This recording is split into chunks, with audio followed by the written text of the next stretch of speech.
श्लोक वेद के आधार से हमने श्री ब्रह्मा जी, विष्णु जी, शिव जी को भगवान कंप्लीट गॉड मान लिया और इन्हीं की पूजा करते रहे और कोई लाभ हमें प्राप्त नहीं हो पाया, जिस कारण से हम नैतिकता से भी गिर गए। अपने रोजी रोटी के लिए, धन कमाने के लिए दूसरों को ठगने लगे, मिलावट करने लगे, झूठ बोलने लगे, अपने कर्म बिगाड़ने लगे, चोरी करने लगे और पता नहीं क्या के जुल्म हम करने लगे।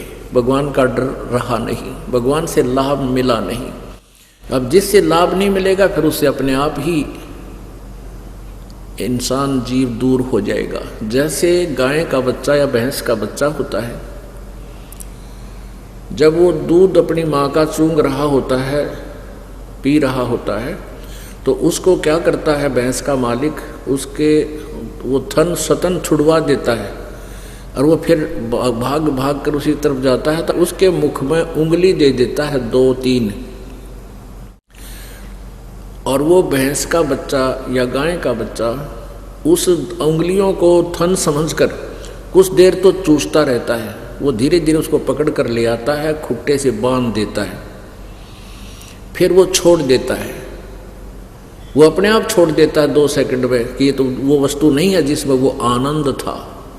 तो ऐसे ही हम जिस भी प्रभु को उन गुणों युक्त मानकर, जो गुण हम परमात्मा पूर्ण के सुनते हैं, उन गुणों की प्राप्ति के लिए हम अन्य भगवानों की पूजाएं करने लगे, जो कि इन नकली गुरुओं, ऋषियों और वह ऋषियों ने बताए थे। तो उनसे हमारे प्रारब्ध में कोई परिवर्तन हुआ नहीं, पाप कर्म कटे नहीं, दुख निवारण हुआ नहीं, कोई हमारे प्रारब्ध में परिवर्तन नहीं हो पाया। जैसे हम धनी बनने के लिए कोई जंतर मंतर किया वो सफल हुआ नहीं, कोई रोग काटने के लिए, समाप्त करने के लिए कोई साधनाएं की वो ठीक हुआ नहीं। तो हम परमात्मा से उल्टे हटकर हम फिर अन्य तरीके अपनाने लगे। सेठ धनी होने के लिए ये विद्या बन गई। पहले वैद्य होते थे।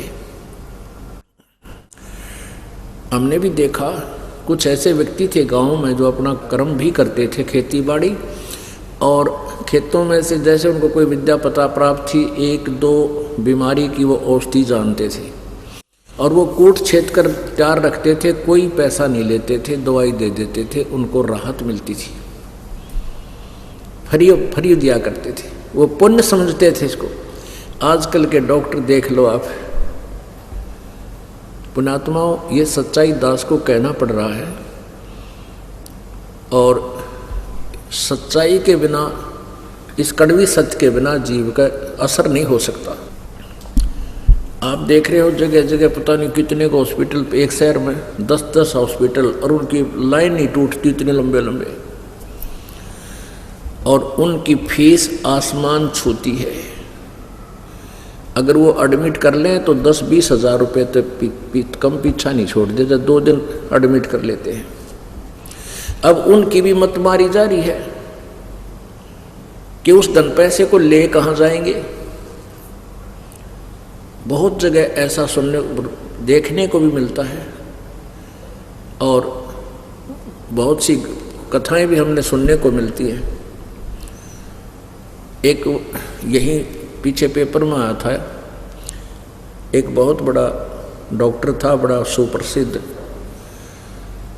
और उसकी दुकान बहुत अच्छी चल रही थी, अच्छी खासा फीस, क्यों जिसकी घनी फीस वो बढ़िया डॉक्टर।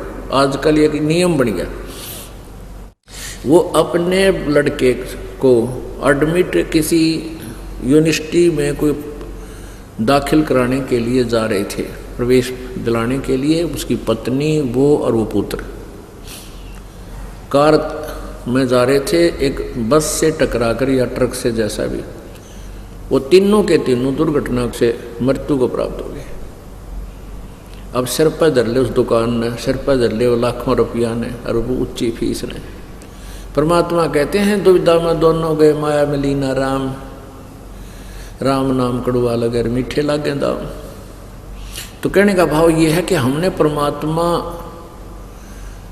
परमात्मा से लाभ ना मिलने के कारण हमने ये प्रोसीजर अपना लिए और ये हमारे दुश्मन हैं।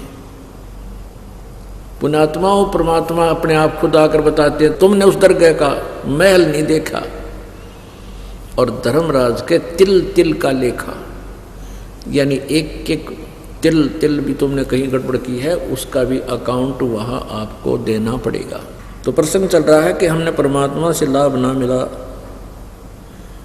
हम अब शराबी कवाबी हो गए, क्योंकि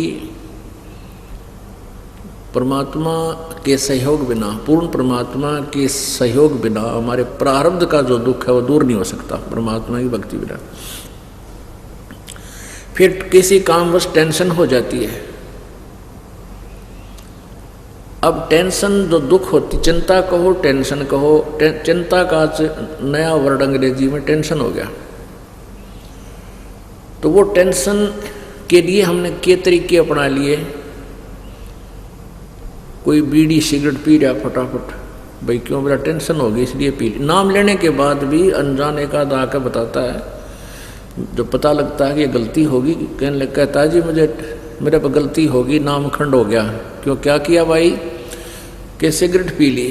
सिगरेट क्यों पी, कि टेंशन होगी थी। अरे भले आदमी, सिगरेट ही टेंशन दूर करती है। कोई कहे जी शराब पी ली मैंने, टेंशन होगी थी। तो पहले तो वो ज्ञान समझते नहीं, समझने के बाद परमात्मा की भक्ति करे उस टेंशन में, और फिर देखना मालिक का खेल कैसे दया करते वो। तो ये टेंशन दूर करने के तरीके हमने अपना लिए। शराब पीना, बीड़ी पीना, या फिर नशे की गोलियां खाने लग जाते हैं, ये टेंशन नहीं। शराब पीने के बाद 10 मिनट तक चलो हो जाएगा टीटी, फिर उसके बाद फिर उतरते हैं, फिर वही बात, वो टेंशन तो नहीं होगी नहीं जिस कारण से। अब वो कारण, जिस कारण से टेंशन है वो कारण समाप्त हो तो टेंशन दूर हो। तो वो प्रारब्ध कर्म के कारण ही कष्ट होता है, कष्ट से टेंशन होती है। तो कबीर परमात्मा ही वो परमेश्वर है जो उनकी भक्ति से इस टेंशन का ट्रीटमेंट हो सकता है। तो वो हमें मिले नहीं, वो साधना हमें मिली नहीं, हम अन्य पूजाएं करते रहे और फिर नास्तिक होते जा रहे। पूरा चीन कम्युनिस्ट बन गया। कम्युनिस्ट का दूसरा नाम नास्तिक समझ लो। नास्तिक जो भगवान को ना माने, परमात्मा है ही नहीं। और पूरा यो क्या नाम, रूस, यो सारा का सारा नास्तिक यानी कम्युनिस्ट बन गया। और पहले चीन के अंदर, चीन कंट्री में महात्मा बुद्ध के विचारों को बहुत माना जाता था, सभी उसके पुजारी थे। अब महात्मा बुद्ध के द्वारा दिए गए भक्ति ज्ञान और समाधान से, भक्ति से कोई लाभ किसी को हुआ नहीं, और सब ने यही मान लिया कि अपना धंधा करके खाने से ही गुजारा होगा, कुछ नहीं रखा ही भक्ति में। और काल भगवान यही चाहता है कि ये नास्तिक बन जा, फिर टंटा कट जा कलयुग तक। अभी तक ये पहले कोई नास्तिक नहीं थे, ना चीन वाले नास्तिक थे, ना रूस वाले नास्तिक थे। इनके पूर्वज जो थे बहुत अच्छी आत्माएं और भक्ति किया करते थे, मालिक से डरने वाले होते थे। अब इस कलयुग का पीक टाइम, भक्ति का पीक टाइम है अब जो शुरू हुआ है, इसके लिए इसने युग काल ने सारा खड़ा करवा दिया। ये चल तो रहा था, सतयुग से ही ऐसा करता आ रहा है, लेकिन सतयुग त्रेता द्वापर में पुनकर्मी प्राणी आते थे और वो भगवान की भक्ति भी करते थे, और उनको मिलती थी राहत उनके प्रारब्ध से, और वो सोच लेते थे हम इस भक्ति से जो साधना कर रही से हमें ये हमारा संकट दूर हो गया। नहीं, लेकिन उनमें आस्तिकता बनी रही, इसलिए काल नहीं कुछ कर पाया। अब कलयुग में ना तो पिछले पुण्य रहे जिसके कारण परमात्मा वो लाभ दे सके। जैसे एक टटीरी थी, महाभारत का एक इतिहास है,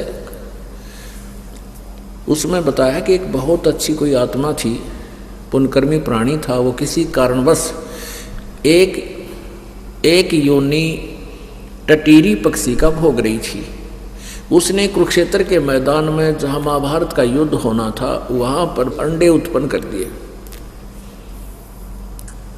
और उसी समय उधर सेनाएं आनी शुरू होगी।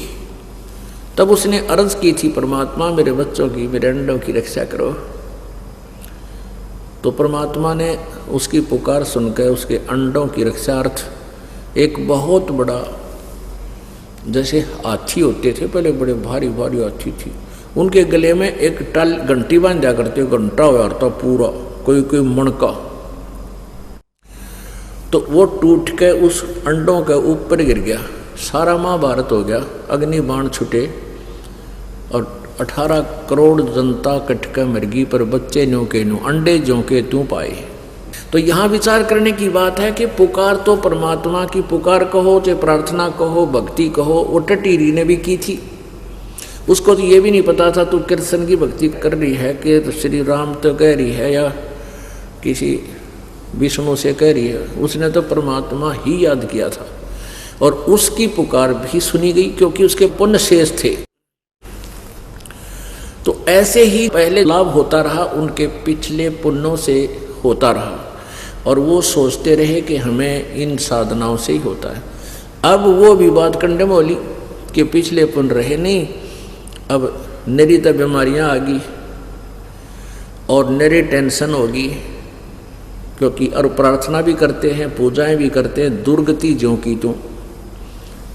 तो इसलिए ये नास्तिक होने के कागार पर यह जनता आ गई, नास्तिक होने के कागार पर खड़ी थी। मालिक ने आके हमें फिर संभाल लिया। अपने आत्माओं जैसे ईसा मसीह जी थे, अब वो आए, उनके साथ लोगों ने कैसा जुल्म किया, इन दुष्ट आत्माओं ने, नकली इन गुरुओं ने कैसा जुल्म करवा दिया, उनको कर्स करवा दिया, उनकी मौत देखते कलेजा मुंह को आता है। अब आम आदमी जो उनके साथ था उस समय, तो भी उनसे दूर हो गया कि ये आप पे इसी बुरी मौत मर रहे हैं। हाथों में मेख गाड़ दी की लंबे लंबे 6-6 इंच के, 8-8 इंच के, और पैरों में गाड़ दी, अन्यों लटका दिए। जब तक मरे नहीं तरफ तरफ के, तब तक वो ऐसे ही लटकते रहे। अब परमात्मा ने कृपा बख्शी, उसके बाद ईसा मसीह के रूप में परमेश्वर कई जगह पर प्रकट हुए और उनकी आस्था बनाए रखी ताकि भक्ति बनी रहे। तो यही कारण है कि आज करोड़ों अरबों व्यक्ति आज मालिक की चाह में अभी भटक रहे हैं।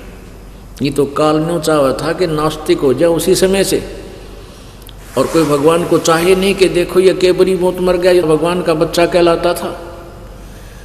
तो परमात्मा ने आज तक इस भक्ति को, परमात्मा की चाह को आपके हृदय में बनाए रखा। तो अब हमने ये देखना है कि ये दास कह रहा है कि कबीर इज गॉड। कौन कबीर? जो बनारस में सतलोक से चलकर आए थे, बनारस यानी काशी शहर में कमल के फूल पर आकर एक शिशु रूप धारण किया था लहर तारा तालाब में, और फिर वो वहाँ से नीरू नीमा उनको उठा ले गए थे। और जब परमात्मा सतलोक से आते हैं, शिशु रूप धारण करते हैं और फिर लीला में शरीर बड़े होते हैं, तो वो सारी क्या क्या क्रियाएं करते हैं वो वेदों में लिखी हैं। और इन वेदों को हम नहीं समझ सके थे पहले, क्योंकि हमारे पूर्वज अशिक्षित थे, अक्षर ज्ञान नहीं था, और जिनको अक्षर ज्ञान था, संस्कृत भाषा आती थी, वो अज्ञानी थे, उनको तत्व ज्ञान नहीं था, जिस कारण से उन्होंने अपने सदग्रंथों को ठीक से नहीं जाना, नहीं समझा। एक तो आज प्रसंग ये चल रहा है कि जैसे परमात्मा की जो वाणी है,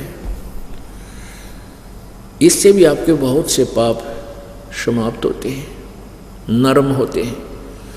तो ये परमात्मा का जो सत्संग महिमा सुनाई जाती है, इससे भी आपके ऊपर बहुत प्रभाव बनता है, इससे भी आपके पाप बहुत कुछ ऐसे क्रम हैं पाप वो इस वाणी के सत्संग के सुनने से ही वो नॉर्मल होते हैं। अब जैसे बर्फ़ की पट्टी कर दी जाती है, उसके बाद इंजेक्शन लगाने का कार्य शुरू होता है, वैसे डॉक्टर इंजेक्शन लावक होना जब तक टेम्परेचर कुछ नॉर्मल ना हो जाए। तो इसलिए पहले ही सत्संग के माध्यम से आपका टेम्परेचर डाउन किया जाता है, फिर आपको उपदेश मंत्र दिया जाता है, जो इंजेक्शन टैबलेट्स हैं, जो फिर इस पाप के जो कर्मों को सदा के लिए समाप्त कर देंगे, इस जन्म मरण के रोग को, उसके लिए ये प्रयत्न है। अब आपको ये दिखाते हैं कि परमात्मा 600 वर्ष पहले एक बालक रूप धारण करके बनारस में प्रकट हुए थे, तारा तालाब में कमल के फूल पर। वहाँ से नीरू नीमा नामक एक दुल्हा दंपत्ति उठा ले गए। ये पहले हिंदू थे, नीरू और नीमा। गौरी शंकर और सरस्वती इनका नाम था। गौरी शंकर पुरुष का, सरस्वती इसकी पत्नी थी। मुसलमानों ने अपनी टैक्स से इनको ज़बरदस्ती मुसलमान बना दिया था। इनका नाम भी बदल दिया था, नूर अली रख दिया गौरी शंकर का, और नियामत रख दिया नीमा का, उसका सरस्वती का। तो फिर ये नीरू और नीमा नाम से प्रसिद्ध हुए।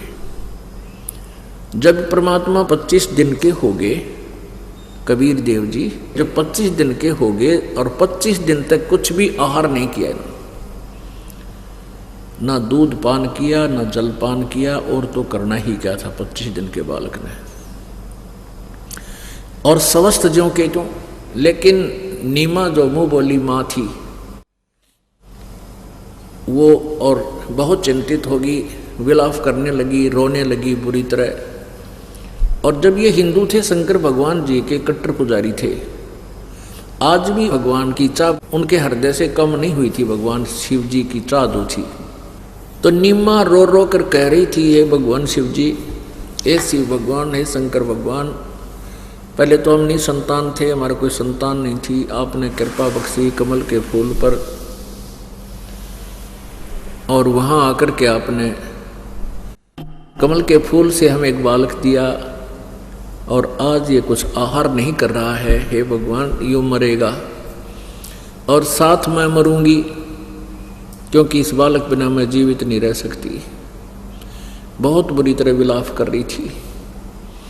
तो भगवान शिव जी शिवलोक से चलकर आए, एक साधु संत का रूप धारण किया। उसने पूछा, माई क्यों रो रही है, क्या बात है बेटी? नीमा ने अपनी सारी कथा बताई कि प्रभु पहले तो हमारा कोई बालक नहीं था, मेरे भगवान शंकर जी ने मेरी पुकार सुनी, एक कमल के फूल पर बच्चा मिला, और ये कुछ आहार नहीं कर रहा, 25 दिन हो गए, ये मृत्यु को प्राप्त होगा, और इस बच्चे के मरते ही मैं भी अपना आत्महत्या करूंगी, मैं जी नहीं सकती। तब भगवान शिव जी ने कहा कि बच्चा लाओ, कहाँ है? अब वो नीमा लाई उठा करके और भगवान शिव जी के चरणों में डालना चाहा। अब वो बच्चा चरणों में ना जा करके आकाश में यानी ऊपर को उठा, और जिस भगवान शिव जी के मुंह के यानी मुंह के पैरेलल आकर के आकाश में स्थिर हो गया, हवा में। अब नीमा देख रही है कि ये क्या हो गया, बच्चे के आकाश में डट गया। तो वो सोच रही थी साधु संत जो है बड़ा करामाती है, और इसका एक करिश्मा है, ये बालक आकाश में रोक दिया, ये अवश्य मेरे बालक का कुछ समाधान करेगा। शिव जी ने ऐसे किया, बच्चे को जैसे हाथ में लेते हैं गोद में, तो परमात्मा वहाँ से आकर उनके हाथों में आ गए। तब कबीर परमेश्वर 25 दिन के बालक ने कहा कि शिव जी इनसे कहो कि कंवारी गाय ले आवे, और कंवारी गाय पर आप उस पर आशीर्वाद दे देना, वह दूध देवेगी और मैं वो दूध पीऊँगा। तो 7 बार ऐसी चर्चा हुई इनके आपस में। फिर नीमा को बता दिया, माई ये बेटा मरे को नहीं, ये मरने वाला नहीं है। तो नीमा ने कहा कि महात्मा जी, आपकी इस सुख की सांत्वना से मेरा समाधान नहीं हो सकता, मेरा तो दिल जब डटेगा तो ये दूध पी लेगा बालक। तो भगवान शिव जी ने कहा कि आप एक कुंवारी गाय मंगाओ और एक कोरा बर्तन कुमार के घर से मटका लाओ। ऐसा ही हो गया। भगवान शिव जी ने उस कुंवारी बच्चिया के कमर पे हाथ मारा, जैसे आशीर्वाद भरी थपकी मारते, अपने आप लंबे लंबे सतन हो गए और उनसे दूध की धारा बह चली, वो पात्र भर गया, अपने आप रुक गई। उस गाय ने फिर डेली दूध दिया सुबह से, और परमात्मा ने, कबीर जी ने पिया। अपने आत्माओं, ये कहानी आज नहीं, 600 वर्ष पहले की घटना आज तक उनकी लीला में लिखी हुई है परमात्मा की। और आज यही वेदों में लिखा है कि परमात्मा जब शिशु रूप धारण करके वो पूर्ण परमात्मा यहाँ आता है तत्व ज्ञान समझाने की उद्देश्य से, तो वो ऐसी लीला करता है, ऐसी लीला किसी कृष्ण जी में हो या विष्णु जी का हो, शिव जी का हो या किसी और देवता का हो, देवी की हुई हो, और ईसा मसीह जी की हुई हो या हजरत मोहम्मद जी की हुई हो, कोई बता दो हमने लाकर। आज वेद बता रहे हैं। तो पुण्यात्माओं, अब हमें अपने भगवान के पहचानने में कोई गलती ना बढ़ेगी। भक्ति करना कोई बड़ी बात नहीं,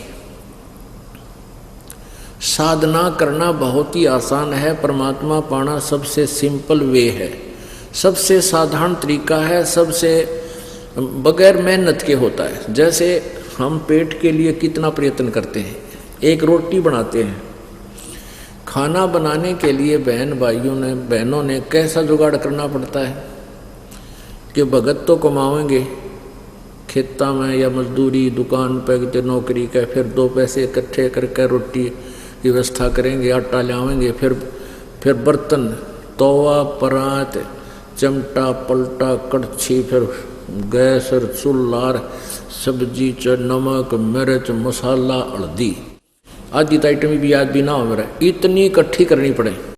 और फिर डेली सुबह शाम कितना एक आवश्यक काम हो, बनावा और खावा, और परमात्मा के नाम में कुछ भी ना लेना।